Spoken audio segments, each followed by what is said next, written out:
Let's go. Good morning, everybody. Welcome to the Hat and Beard Show.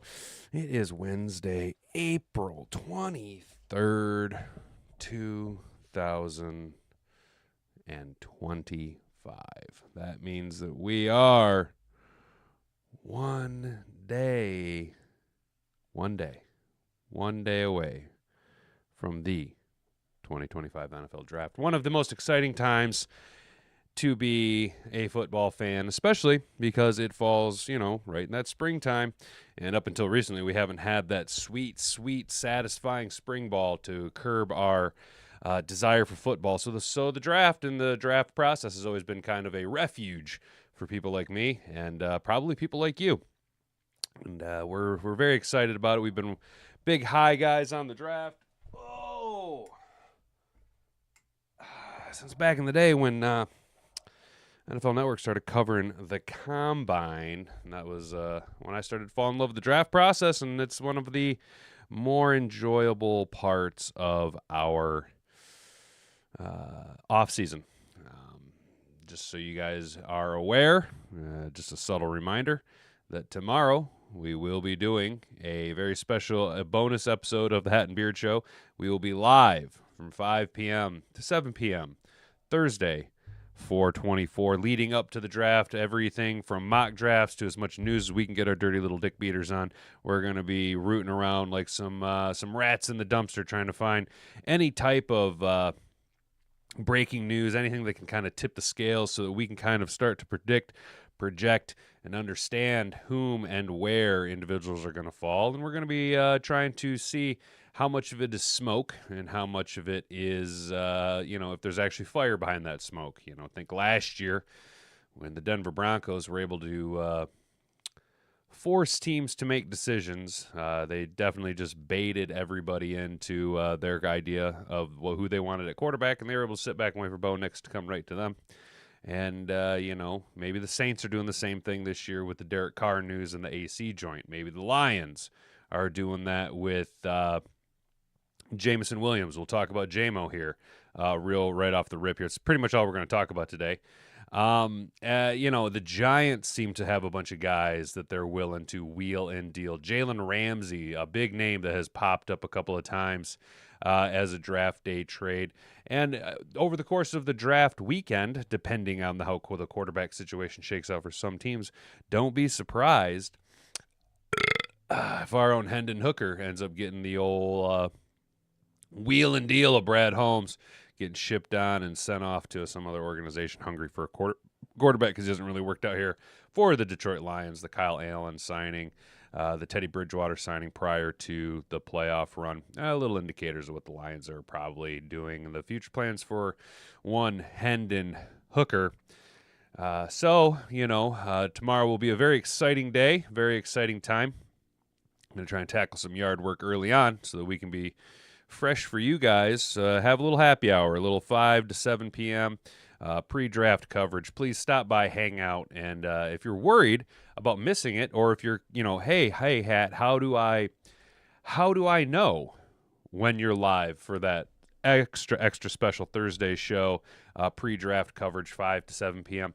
And or when and how will I know if you're live Monday through Wednesday, 10 a.m. to 11 a.m. at youtube.com? Well, that's real simple. So just go ahead and do a barrel roll down into the bathtub under the video, right above the description there. Go ahead and click the subscribe button, subscribe to the channel, and then if you never want to miss out on whenever we go live or any future content, go ahead and ring that notification bell so that you can stay up to date with all uploads coming from the Hat and Beard Show. If you're feeling so inclined while you're swimming around there in the tub, go ahead and click like on the video. Comment down below if you're watching after the live show what you think the Lions should do at 28. We got a poll going right now. Do the Lions sit tight at 28 and see who drops to us, or do we go dancing with Brad Holmes and dance all over the draft board? Let me know down below. Right now, we have 100% no. Let's go dancing with Brad, according to the chat. Got a couple people hanging out in chat right now. And then the number one thing that you guys could really do for me is just go ahead and click the share button, okay? Go ahead and click the share button down below. This is a fun thing you can do. Look, I wouldn't want to be affiliated with me either. So I totally understand your hesitation, right? You don't need to share this around with all your friends and let people know that you watch the Ginger Sensation, the #1 YouTube live show exclusively in the 10 a.m. to 11 a.m. block, talking about NFL content, streaming exclusively from his grandmother's sewing studio. Grandma Studio 1, let's go. But go ahead and just click share and copy that link down on your clipboard. You don't actually have to share it around, but it does help out a lot. So, hey, guys, I appreciate you hanging out. That's stopping by. Thanks for telling a friend. That's what we appreciate about you guys. So let's go ahead and get into the show, boys. It'd be a lot cooler if you did. Sorry, just responding to a chat. Jeanette Hall says, yay, almost there. The draft should be fun. Yes, it should. And I am so unbelievably hyped for the draft. You guys know it's like one of my favorite times of year outside of the actual NFL season. So today, because we got the big show tomorrow, because they're grinding stumps across the road for me, because it's Wednesday, and I am getting a little, I'm just a little tired after the past few weeks of work and stuff. So we're going to try and keep this a little bit shorter today. Maybe not go out in the weeds as much as we have been, but who knows? Maybe the chat will end up baiting me into a roundabout connect the dot situation. So here we go. We're gonna go ahead and take a nice little stroll over to cbssports.com. Now I know that the viewage or the imagery isn't so great. You can just barely see it on the window. One of the reasons why I don't really read CBS Sports too much is one, the way that they lay their website out doesn't really fit my window so well, my display window for you guys. So it makes for a slightly uncomfortable viewing experience for y'all, at least in my opinion. And two, hey, you guys know me, not so big on the big corporate media machine. We like our smaller, more independent outlets, more tailored down, more of our guys over here like Christian Boer and John McCron. We'll talk about, we'll look into them. They're some of our favorite writers recently, right up there with guys like Tim 20Man. We don't really read CBS too often, but we're going to go ahead and give them a crack today. Lions, Jameson Williams posts cryptic message on social media. And some possible landing spots if the Lions trade wide receiver. This is something to watch the days leading up to the NFL draft by Brian Diardo 21 hours ago. This is a quick little 3-minute read, at least for people who have a strong reading skill set. I am not one of those people, and you, if you're new here, are going to find out real soon. Look at our boy Jamo. As electrifying as he is it time to sell high while the value is there? Looking over at the chat, I'm chasing Chase. Made it, my dude. Excellent, brother. I'm so happy to have you here. I'm glad you're able to hang out, dude. Hopefully work's not too taxing for you. Between you and me, y'all, I've completely checked out of work because I'm taking the next 4 days off. So after today, we get a nice little 4-day vacation, a little lawn-palooza to do, a little bit of yard work to be done. Hat and Boobs, of course, has a root canal on Friday, so there will be no Friday morning show. I toyed around with the idea of doing a Friday morning show, breakdown of the first round, strike while the iron's hot. Maybe we'll do an afternoon live stream. I don't know, though, because we got a lot to do, and, got to take care of her. So, priorities, fellas, right? If I don't take care of her, who's gonna pack my lunch and, wash my laundry? Well, look, I can wash laundry. See, the hard part for me, laundry's not the hard part. Laundry's easy. The machine does all the laundry for me. The hard part's putting it away. And thankfully, when Hat and Boobs met me, I had a clean and a dirty laundry basket, and sometimes you'd have to give everything the old sniff test because you would get a little bit of cross-contamination. We would cross the streams periodically there. And she's kind of when we got together and moved in, she's like, yeah, we're gonna put an end to this nonsense right here, right now. It's time to grow up there, little boy. And we put our clothes in the dresser. We hang our shirts up in the closet, and a lot less wrinkles in my clothes. I can tell you that much. A lot less wrinkles in my clothes. Chase is working from home today, so I'm a lot more chill. Now have to be the new person leader, or what is it? The new personnel mentor. That's right. Chasing Chase is the new personnel mentor for his company that he works for. And you know what, bud? I was thinking about you. I was hoping you were going to stop by, and I just want to tell you, put the Red Bull down. Chase, put the Red Bull down. It's what? Yeah, it's 10 after 10. It's about 10. It's about Red Bull o'clock, wouldn't you say? About Red Bull o'clock for you day shift morning fellas, right? Hey, Mr. Detroit City, Chat and Beard, let's go. Good morning. I knew it. I knew it, Chase. I could feel it, dude. I knew you had a Red Bull, bro. I knew it, but it's okay. Hey, it's okay. I'm not going to scrutinize you, brother. I'm not going to chastise you.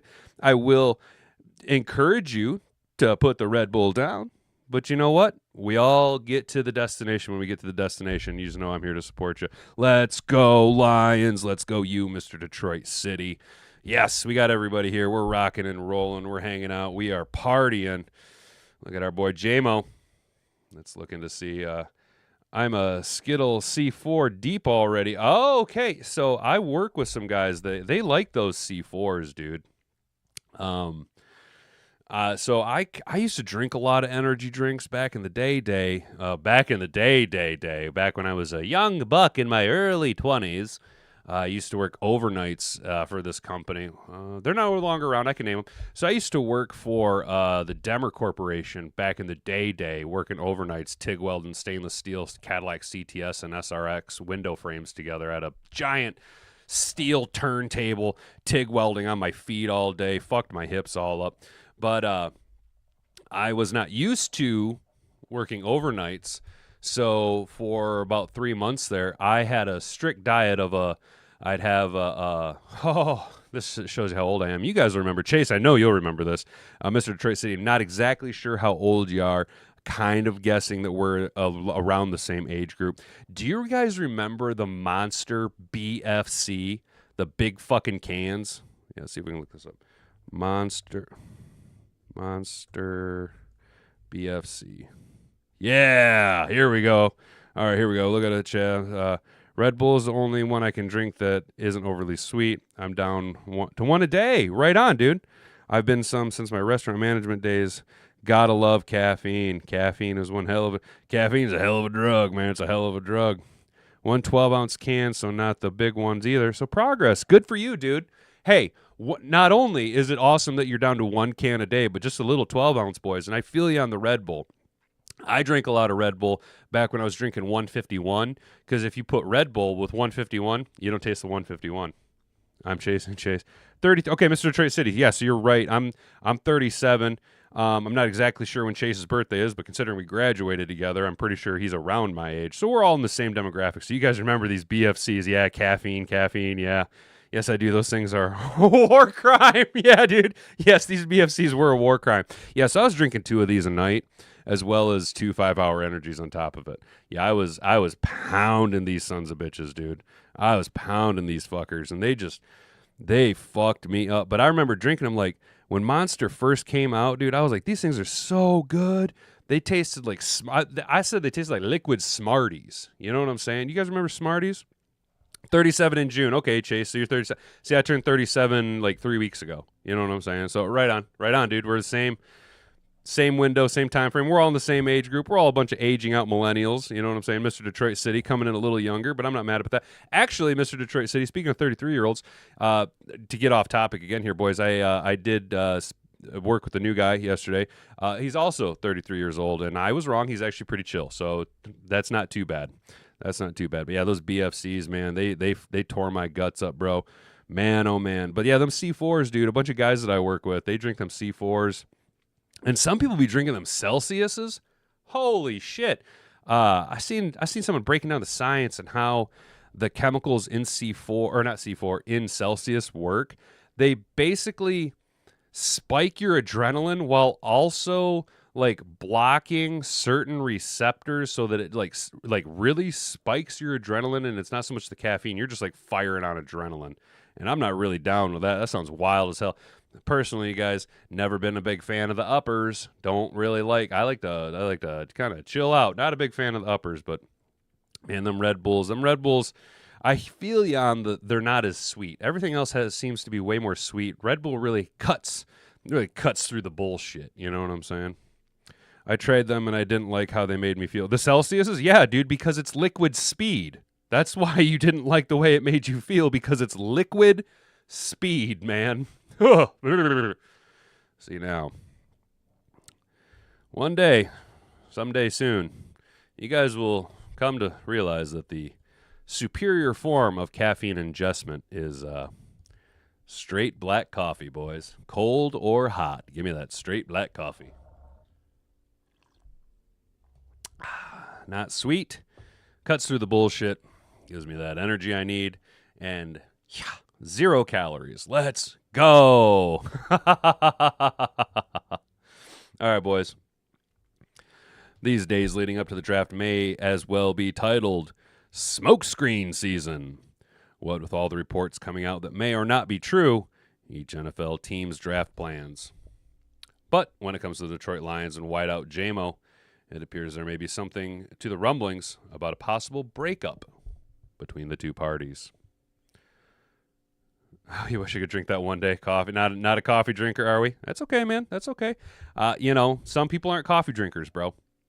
My old roommate, he used to refer to coffee as dirty bean water. He'd be like, how do you just drink that dirty bean water? I'm like, well, you know what? Your description of that is 100% accurate. It is just dirty bean water. There's reportedly a belief in some NFL circles that the Lions could trade Williams, a former first-round pick who is entering the final year of his rookie deal. Speaking of his contract, the Lions need to decide by May 1 they're picking up Williams' fifth-year option, which is one of the things that is surely driving trade rumors. Williams has also posted, "Stay sucker free" on social media, yet another possible sign that something is going on between himself and the Lions. And this is something right there, the social. Now, I know that we live in a very different world, right, than where I think we should be living in. My thought process on the society is I would like to see a society that, didn't wear their pajamas to the airport, right? Who didn't air every tiny little grievance out on social media. There's some people where even in the, they're just constantly, they cannot get out of the social media sphere. And when you're an athlete, there is a brand that you need to push. You do need to have a presence, theoretically, on social media, be it, Twitter, Instagram. Look at the St. Brown brothers with their very successful podcast. I just feel that Jamo is too active on social media, and the activity that he does have on social media is far too immature for where he needs to be at this stage in his career, especially with a suit and tie, meat and potatoes, put your hat on or hard hat on and go to work organization like the Detroit Lions. We don't have time. We don't have time. Our window could be this big. Our window could be this big. We might never get back to where we were ever again. We do not have time to be farting around with childish games on and off the field, on and off social media. Sorry, Jamo. We need more professionalism out of you. It's safe to say that the Lions would get something decent in return for Williams, who enjoyed a breakout 2024 season that saw him set career highs with 58 receptions for that big. He finally broke 1,000 yards. He broke a 1,000-yard season with a whopping 1,001-yard season and 7 touchdowns while averaging a whopping 17.3 yards per catch. Williams, based on last year's production, appears to be a player on the rise as he enters his 4th season as a pro. Or that's the high watermark. There's something we got to acknowledge. I acknowledge it often. Brad Holmes and the Lions organization, they know something. They know things about players. They have more insight than probably 28 other teams in the NFL. Somehow they're able to get in, break down, and understand these players on a much more deeper level than most organizations. So if Brad Holmes is out on them, who are we to question Brad Holmes? Also, to reiterate the line that has been rattling around in my head, actually, Mr. Detroit City, actually. So your line yesterday, I actually used it. Just yesterday, you hit me with the line of, you can't be out on Jamo if you were never in on Jamo. And I stopped by the dispensary on my way to work yesterday. I had to re-up a little bit. And there's one of the guys that works there. Young dude, real great guy, sharp kid. He's in college, does sports broadcasting, right? Real sharp kid, real sharp guy. But he and I walked in and I was like, "Hey, buddy, are you ready for Thursday?" And he goes, his response right off the rip was, I will be happy with whatever we decide as long as Jameson Williams is still on the roster after the draft. And I was like, that's crazy because I am 100% in the opposite camp. I want Jamo gone.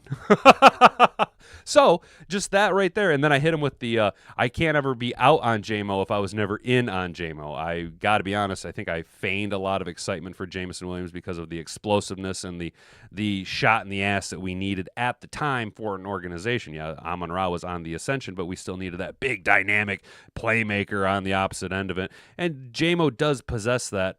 But it's not a necessity anymore. We have plenty other playmakers around, and Jamo is a luxury. I've said it time and time again. Think of playing Civilization. I don't know if you guys have ever played Civilization, but you have strategic resources and you have luxury resources. The majority of the players on our organization are strategic resources. Amon-Ra, Jared Goff, the running backs, the tight end, our offensive line. I'm not going to delve into the defense too much because there's nobody there that is a luxury or that could be dealt.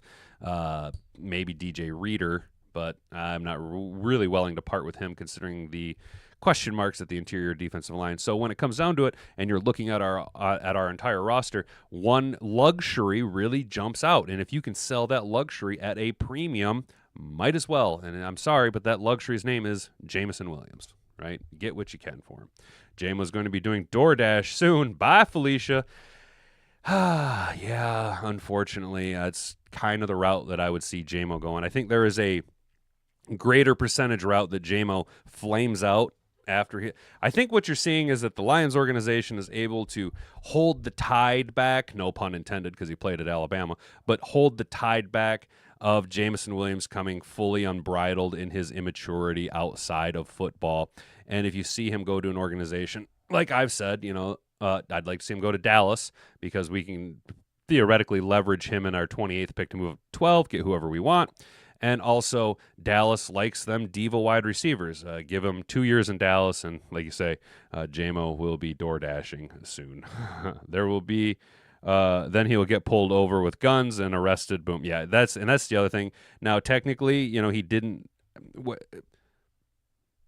Based on the information available, Jameson Williams, if the gun did not actually belong to him, technically he's not necessarily at fault. It's whoever owns the gun. If he wasn't, you know what I'm saying? Jamo just can't get out of his own way, and with the professionalism and the high-class personality traits that we look for in the Detroit Lions players, I think that if he is to leave the organization, I don't think there will be any safeguards preventing him from becoming his own worst enemy, Super Saiyan 3 asshole fuck up. You know what I'm saying? Like, that's what I think is going to happen. Exit 8. They can't keep him out of the hood. Exactly. And welcome, Exit 8. I believe this is the first time ever seeing you in the chat. Welcome, welcome. I appreciate you being part of the team. And that's exactly it. There was that story of Jamo. It is fun to see him interacting in the community. There are two viewpoints, though, and you can have both of them at the same time. As exciting as it is to see Jamo in the community of Detroit and giving back to the community, the video of him buying the groceries for the guy at the store, that is awesome. But you just can't, right? Like, do it the way that 99% of the NFL players do it. Create a charity. You know what, Jamo, if you were to redirect your love for the community that you seem to have, right? And to be fair, most of the Lions' pride welcomes Jameson Williams, right? We are a very welcoming organization. The fan base is very welcoming. We tend to give guys a pretty long leash because we've kind of been a dumpster fire for a while, and we like to see the best in people. So if Jameson Williams were to redirect all of that energy into doing charitable causes, he has the potential with his energy level for community engagement to be a finalist for Walter Payton Man of the Year award, right? So if you could use that and channel it in the right direction, you could completely reverse course. The problem is, and this is how I felt. I felt that Jamo was going to be a problem the night we drafted him. Although I was excited, mostly to stick it to the Packers and to stick it to Tom Grassi. when Jameson Williams had a whole posse with him, all in the exact same matching suits when he got selected, immediately I was like, this is not the player that we want in our organization, right? Now, you contrast that with Jahmyr Gibbs. Athleticism, top-tier player, but when you see him in public, he is very cool, calm, and collected. He is giving back to the community. I'm a huge Gibbs biasy towards Gibbs because Gibbs and his old lady are big dog rescuers. You know what I'm saying? They're big in rescuing animals, and I think that's super cool. But you don't ever see Jamo posting wild shit you don't see Gibbs posting wild shit like you see Jamo. Down in the chat, Jamo was a problem when he wasn't good enough person or player to make OSU roster. That is very true. There was a lot of wide receivers, though, in that OSU room. Behind good, solid players and humans like Olave, etc. Exactly. And that's the thing. Like, he got buried behind good character and good athletic players. And let's be honest, Alabama is known for their top-end talent, not necessarily the best character players, right? It's safe to say the Lions would get something decent in return for Williams. Oh, we already read that. Let's look at some some landing spots for him. Right off the rip, hopefully they're going alphabetically, not in the odds of it going, but the Chicago Bears. This makes a ton of sense, except for the fact that the Lions and Bears share a division. So it's hard to envision Detroit trading anyone, much less a talented wideout like Williams, to a division rival. But if the Lions were willing to do this, there aren't many teams that make more sense for Williams than Chicago. And he can go with his turncoat buddy, small PP, Benedict Arnold Johnson, the trader in the Windy City. He can go sit over there, and he can I'm not going to say it. Ha-ha! We're going to we're going to just keep that one. We're going to keep that to ourselves. Williams, old offensive coordinator and new Bears head coach, small PP Benedict Arnold Johnson, the trader in the Windy City, who clearly knows how to utilize Williams' strengths.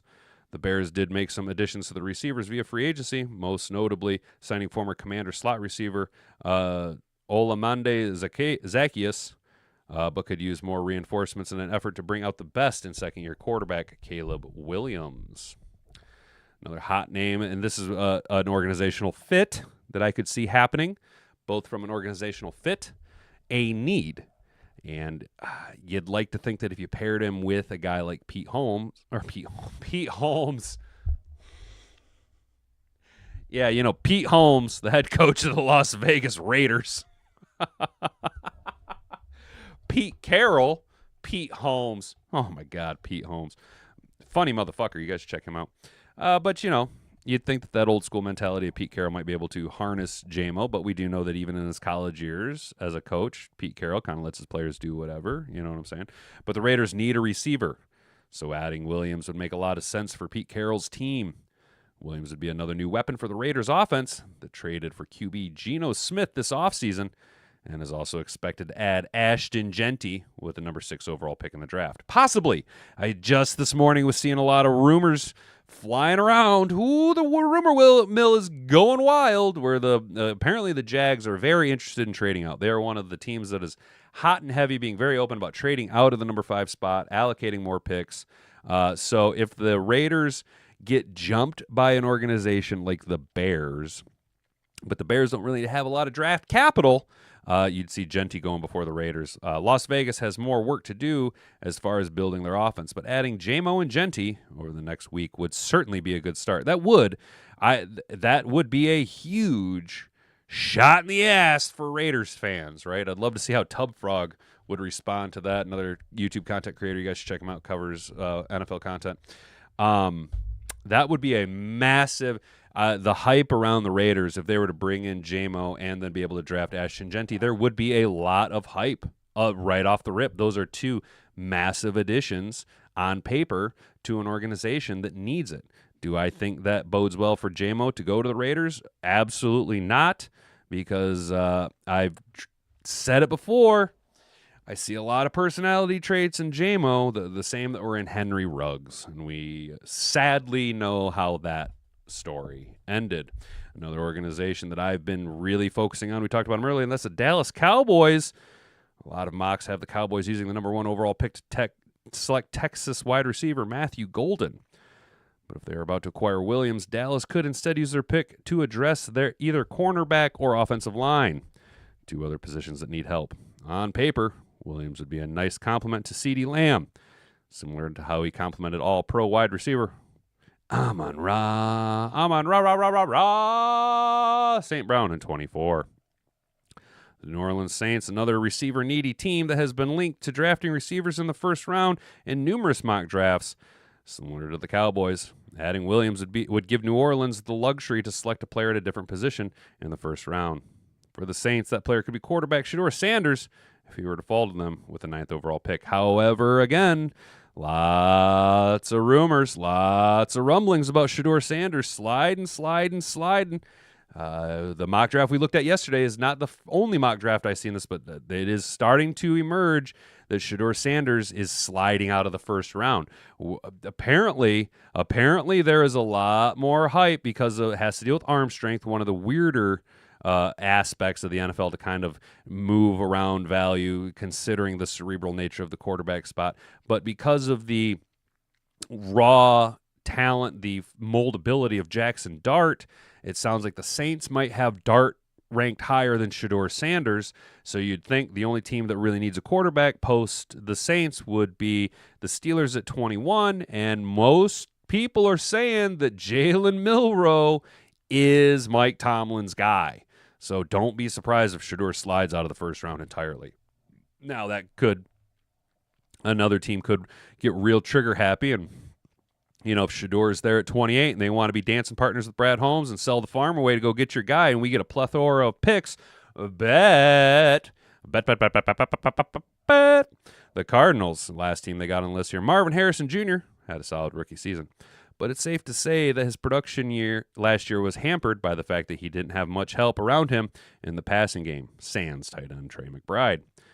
If he was brought to Arizona, Williams would help open things up for both Harrison and McBride, just like he did in Detroit for St. Brown and Sam Laporta. He would also probably do wonders for Kyler Murray, who is still trying to crack the upper echelon when it comes to be considered an elite quarterback.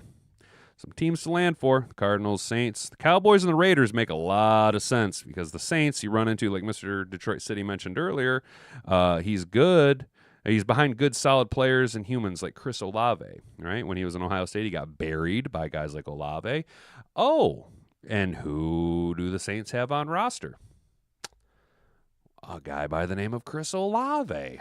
Crazy how that works out. Does Kellen Moore want to deal with the off-the-field nonsense of Jameson Williams in his first year when he's trying to right a ship that has been down for a few years that is in salary cap hell? It makes sense salary cap-wise to bring in a guy like Jamo on a rookie year, sign him because they would get that fifth-year option, right?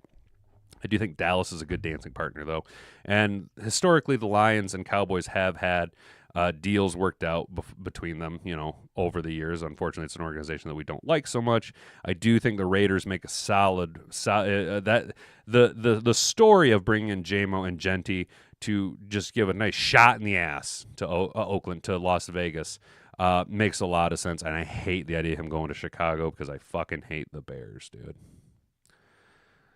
Yeah, so that's our first story. And look at this, our second story. Oh, we're going to talk about Jamo some more. So if you guys haven't already, make sure you like the video, subscribe to the channel if you're new here, ring that notification bell so that you never miss out on any future content, and you will be notified when we go live Monday through Wednesday, 10 a.m. to 11 a.m. here at youtube.com, as well as tomorrow you will be notified when we have our very special pre-draft-a-palooza, 5 p.m. to 7 p.m. That's right. We'll be partnered up with you guys, hanging out with you for your drive home, having a couple cocktails during your happy hour while we lead up to the draft time. We'll be doing mock drafts, reading every possible story, chasing down as much smoke to see if there's fire behind it in the smoke screens, and we'll be taking your live chats. I want you guys to be engaged and hanging out. We'll be doing mock drafts, and lots of mock drafts. I want you guys to be involved with that, and maybe you could be the next Keitho and completely change my opinion about a player. I'm still super high on Kenneth Grant. There are two guys that I'm very high on, Kenneth Grant being one of them, and some guy that I haven't mentioned at all. That's Nick Scorton, the defensive end out of Texas A&M. I think he complements Aiden Hutchinson absolutely perfectly, as well as I've started to come around on Princely Umanali, the defensive end out of Ole Miss. We'll discuss some players to watch tomorrow. So make sure you're notified. Ring that notification bell. Share this video around with all your friends. Copy the link down to your clipboard. You don't have to share it with anybody. And also make sure you like the video to try and push this out to everybody. Hopefully everybody's having a good Wednesday morning. Let's get into this other story about Jamo. This is fans react to Jameson Williams not following Lions on social media. Williams' social media draws attention amidst trade speculation. This is from SI.com. Lions on SI. Christian Boer, guy we like to read pretty regularly. And there's Jamo making a big play against Chicago. And he did that quite regularly here in Detroit. Made a lot of big plays. So the big playability would be something that, where do you replace that? Do we lose our explosiveness and become a real grind it out, just keep the ball away from the opposing offense? Because I mean, yes, Amon-Ra can take it to the house, but he's just not quite as explosive as Jameson Williams. So who steps up? Who fills that explosive over the top? Who takes the top off the defense when Jared Goff goes play action? Who is the guy that John Morton, who showed his preferred down the field throws, he with Bo Nix as the passing game coordinator in Denver last year.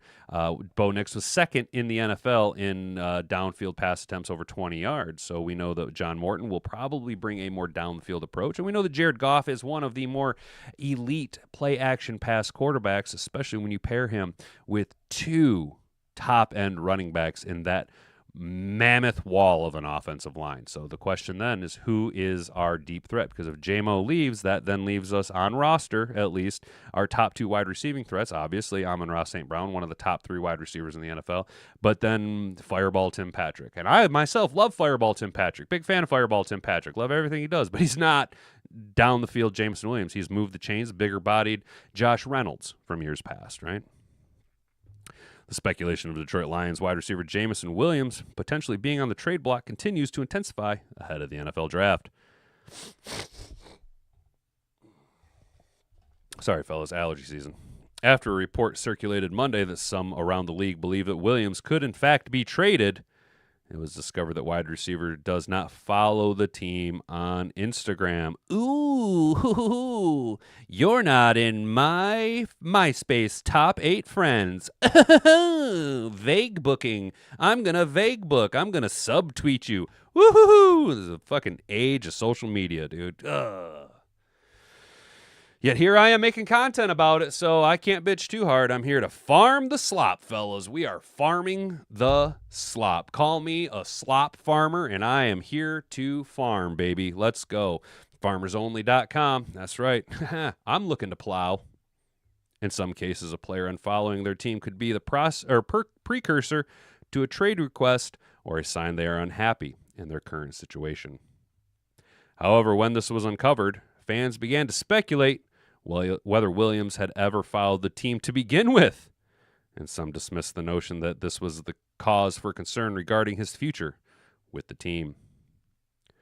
Popular Detroit sports host Mike Valenti believes the team should hold on to Williams for the duration of his contract. As the best version of the team involves him in the picture, he explains why during the Valenti Show with Rico Tuesday on the Lions flagship radio station 97.1 The Ticket.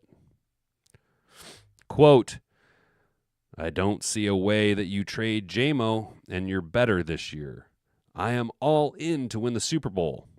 I cannot possibly find a way to lose Ben Johnson and Jamo in the same offseason and then sell my fans that we're trying to win a Super Bowl.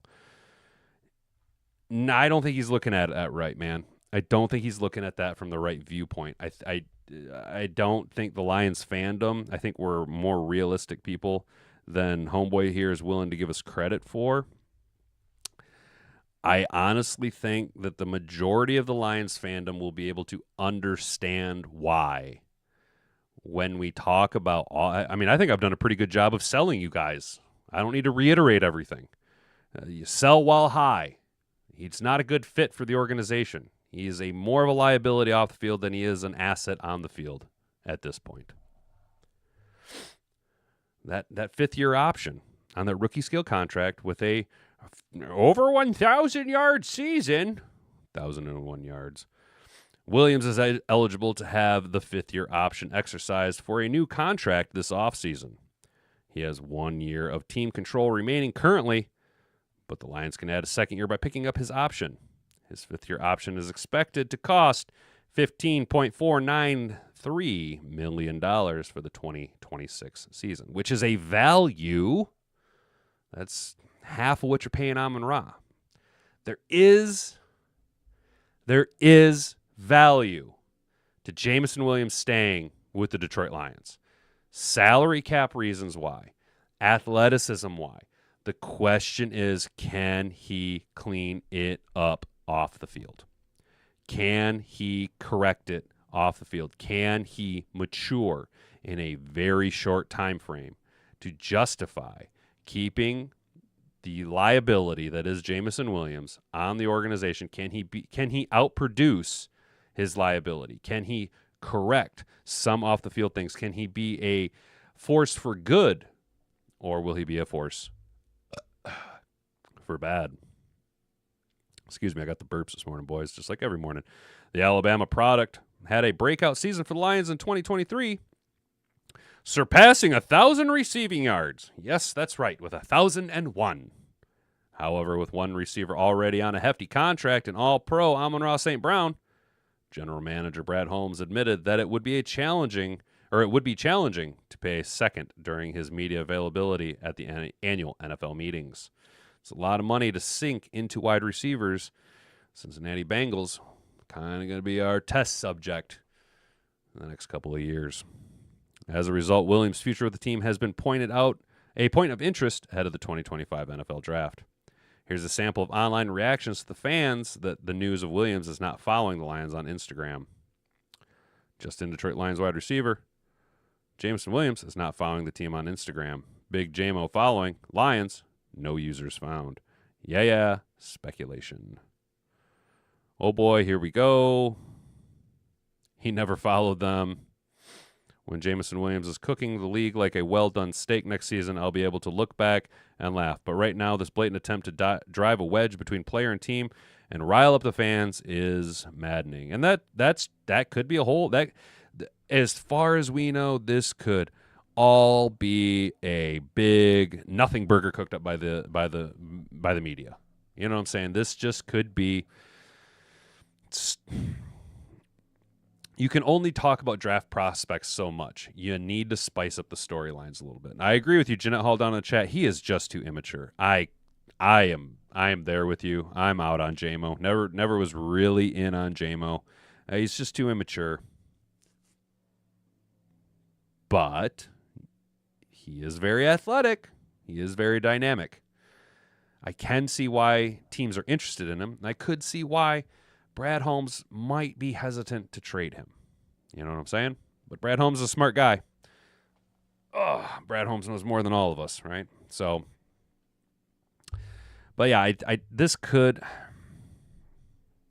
50-50 on the reality of this, the logistics of it. Is it true? Or is this just a media trying to drum up clicks, trying to drum up views, trying to get your eyeballs on the screen because Jamo is a big name. He's, kind of on the up and up after his big over 1,000-yard season in 2023. Yeah, that whopping 1,001 yards. And it could be argued that the reason why Jamo actually seen an uptick in production last year was because Sam Laporta's availability was inconsistent. When Sam Laporta is healthy, Sam Laporta is our number 2 wide receiver. Sam Laporta is a top 5 tight end in the NFL. He had a down year last year. His sophomore season, it is expected to have a sophomore slump, especially when you miss time in training camp, when you miss time in the regular season because of various nagging injuries. But when he was on the field, he was productive. We've seen what he did in his rookie year. Sure, he's not Brock Bowers, right? But he is a very, very good tight end and our number 2 wide receiving threat. Point blank. Just, doesn't have the wheels like Jamo. So Jamo's uptick in production arguably is because I would say Sam Laporta was injured. This could be a big nothing burger. And you guys know a few weeks ago I was saying Jamo's ceiling is 1,600 yards next year with the Lions. 1,600 yards and 15 touchdowns. It's not unrealistic to expect Jameson Williams to go 1,600 and double-digit touchdowns.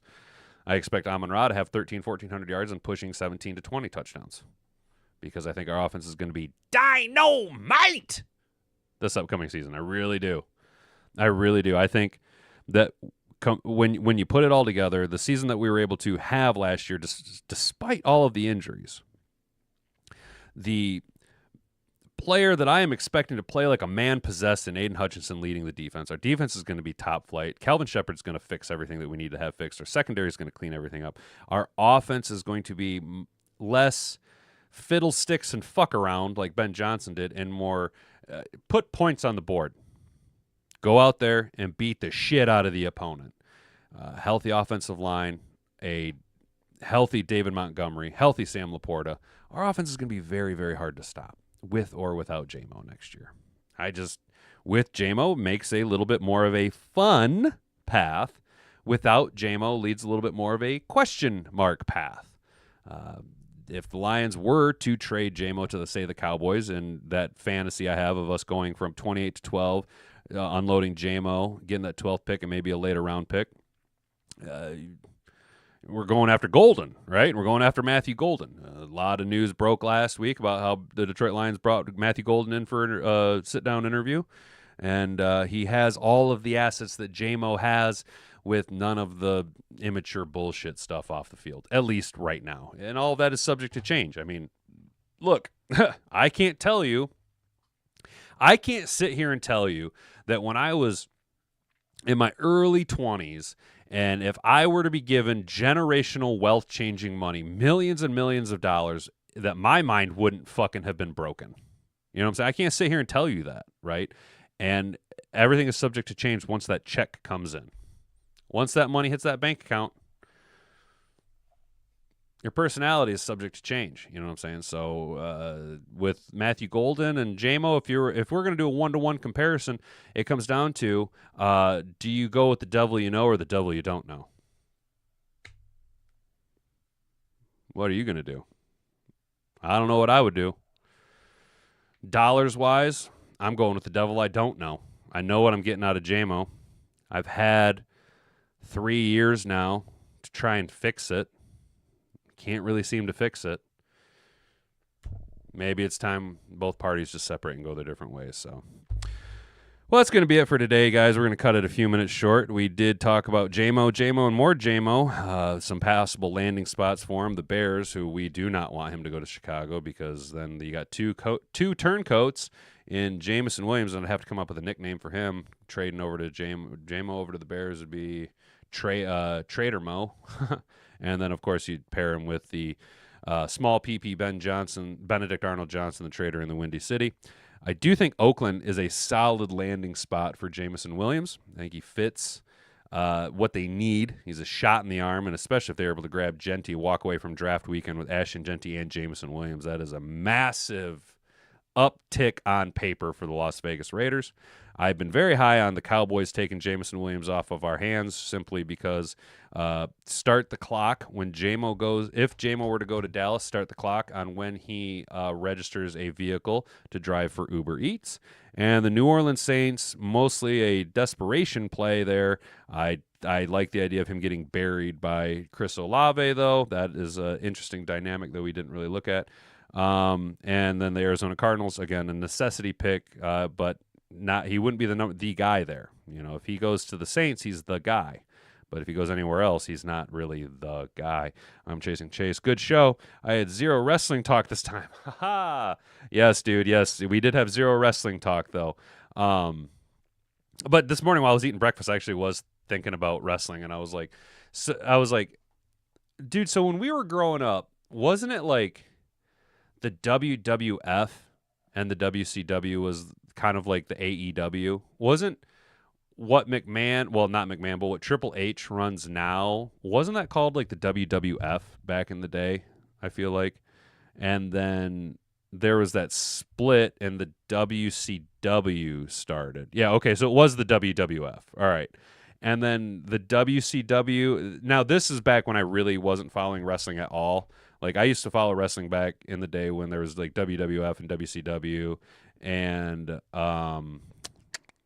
back when, like, I kind of watched into the Hollywood Hulk Hogan back when everything with the black and the white, you know what I'm saying? Um and then what happened to the WCW? Did they just like get bought outright by the WWF? Did McMahon just come in and wave his checkbook around and just buy them outright? And then it kind of came, what is it, the WE now? Isn't that what it's called, I believe? WE or WWE or something like that. And now with the creation, well, not the immediate creation, but when they created AEW, what I was thinking this morning, this is the long-winded way of getting it, is AEW essentially the WCW to the WWF, like when we were kids? The long and short of it is WCW got bought out by the WWF. WWF got into World Wildlife Fund. Oh, got to the, oh, okay, and they had to change their name to WWE. Okay, that makes sense. Gotcha. I wonder, because I was for real. I was like, I swear when I was a kid, they were called the WWF.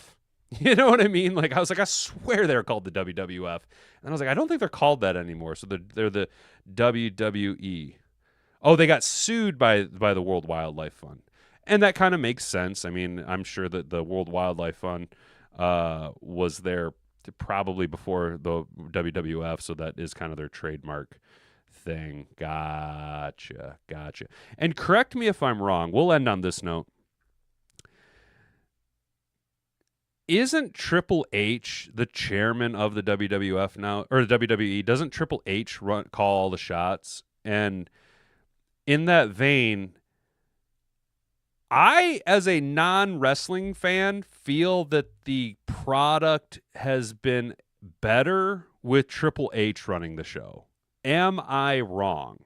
Am I mistaken? Is it just branding that I'm seeing and marketing? Or is the product better now that Triple H runs the show? And that is similar to how we were talking yesterday about Khan, the Jag's son, now in full control of AEW after Cody Rhodes left, because Cody Rhodes being, Dusty Rhodes' son, having wrestling in his DNA, was able to sculpt and produce a better product because he understands it better than Khan did. Is Triple H now doing the same thing and able to put out a better product because he, is wrestling? You know what I'm saying? Is that am I reading that right? Am I getting that vibe right? AEW is the closest thing we have to a second WCW. And Triple H is now the chief content officer. Basically, he runs the show and someone else runs the books. And yet, okay, there you go. So, again, when you put people in a position that knows the product, that knows the market, that knows its customer base, you're going to see a successful product, right? So that's awesome. Hell yeah. I was eating breakfast this morning thinking about that. I really was sitting there eating my yogurt, and I'm like, I wonder if Triple H is kind of doing the same thing to WWE that Cody Rhodes did to AEW. Yo, you're turning me into a wrestling fan. What can I say? So I'm coming around, bro. I'm coming around, dude. We're starting to figure it out. And then lastly, we read some fan reactions to the Jamo trade potentiality. And I'd say the fan base is kind of split. Our fandom, though, let's take a look at this poll over here, though. Okay, so we got 6 votes. 5 of us think that we should go dancing and trade around the board. And we got 1 vote saying that we should sit still and take whomever is the best player available. The inside stuff of pro wrestling is fascinating. He's been banging Stephanie for years. Well, that makes sense. Nepotism, I see. Hey, look, dude, actually, there's nothing wrong with wrestling. Anything, especially because, like, when you look at it, like, the storylines that are crafted and the athleticism of these motherfuckers, dude, it is surreal, the athleticism. Oh, he is technically his son-in-law. Huh. No shit. See, I'm not gonna lie. I thought Mr. Detroit City was just talking shit. I thought he was just talking shit. Okay, so Triple H is actually in the legit family then. Okay. And then he took over. He basically got control when Vince got caught pooping on people, right? When it came out that Vince McMahon liked to poop on people. And I don't mean that metaphorically. Like, he literally, like, I swear I seen something that he, like, legit was like, I want it like pooping on chicks. And it kind of came out, and he was like, "Yeah, no, we can't have this as our brand anymore. You got to go. You got to go. Shit product. Well, I'm a shitty guy. Hey." Okay, boys. Well, we made it damn near the full hour. We were going to go a little bit short, but you baited me. Ha. You baited me. You baited me into another long one. Hey. All right, guys, so that's going to do it for our normal week of shows, Monday through Wednesday, 10 a.m. to 11 a.m. Make sure that you have your notification bell turned on so that you can be a part of our very, very special 2-hour-long pre-draft live show tomorrow, 5 p.m. to 7 p.m. We'll be hanging out with you for your drive home and with you while you get home and have a couple of soda pops and during your happy hour. And I myself will partake with you, have a couple sodas with you, kind of enjoy everything with you. We'll be chasing down all the smoke to see if there's fire around the rumor mill leading into the draft. We'll be running mock drafts, taking your chats, and just genuinely hanging out, as Mr. Detroit City has dubbed it.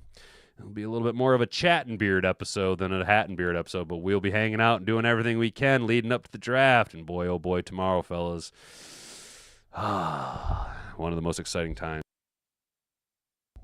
of the NFL season. Yeah, they split it between Nick Khan, who's the president, and Triple H, who runs the talent. Okay, gotcha. So is the Khan family like all super invested in wrestling then? Great show. Hey, I appreciate it, Chase. Thank you for all you guys tuning in, hanging out. Again, you guys make the show. I just read the articles and read your chats. If it wasn't for you guys, the show wouldn't be nearly as exciting or as informational, right? We really like to get out into a lot of different topics. Talk about wrestling, not all the time, talk about wrestling, talk about social issues. We talk about homes. We talk about building quality as well as NFL. It's a nice little time to come hang out with you guys. I appreciate you guys being here. Keep me on my toes, helping bring good quality content. So I thank you for that. So that's going to be it for me today, fellas. Try and have yourself a good rest of your Wednesday. It's hump day, so you're almost there. I've been Hat and Beard. You've been an attentive audience. Until next time, bonga bonga. Frig off.